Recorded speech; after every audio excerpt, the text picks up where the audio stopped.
Who owns queer? You just hitting me with all these questions. I know, I see it. It's good.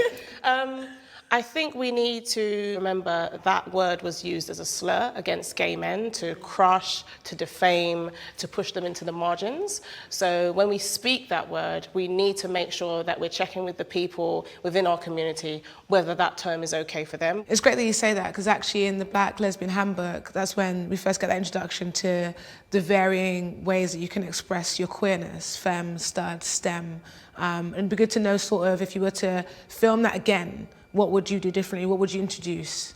You just hit me with all the important questions today. Like, you came prepared, and I love it. No, it's good. I love that you're asking all these questions. It's important, and I've been wanting to talk about this for a while. I think I'd have a lot more focus on non-binary people, also trans people, especially trans women, given the fact that we're looking at a lot of killings of trans women, especially Black trans women. And so it's very important that we are focusing on those areas, but also, you know, trans refugees, disabled LGBTQI+ people who happen to be Black or brown. It's very important that we are pushing them to the forefront because they're always at the margins.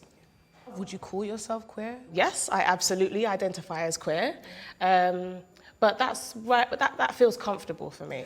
You know, I don't really like to put too many labels on myself. A lot of emphasis has been put on to coming out, pressuring people to come out, or pressuring people to put a label on themselves, and not actually allowing them to authentically grow. Because, you know, me 10 years ago and me now, it's a completely different person. The core of me is still the same, but there are several more layers, and it's important that we're allowed to express that. So yeah, well, how about yourself, actually? I would say definitely at this point I am queer, but it's queer beyond the being invested and I don't know, in terms of loving a romantically someone who is of same sex. It can also be queer of mind in terms of not even like tolerant, but just accepting. Yes, I'm glad you mentioned not using the word tolerant, because I feel I have a really big tension with that word when we're talking about queerness, when we're talking about gender, when we're talking about non-gender. I think that who wants to be tolerated? Nobody wants to be tolerated. It's either you want me here or you don't.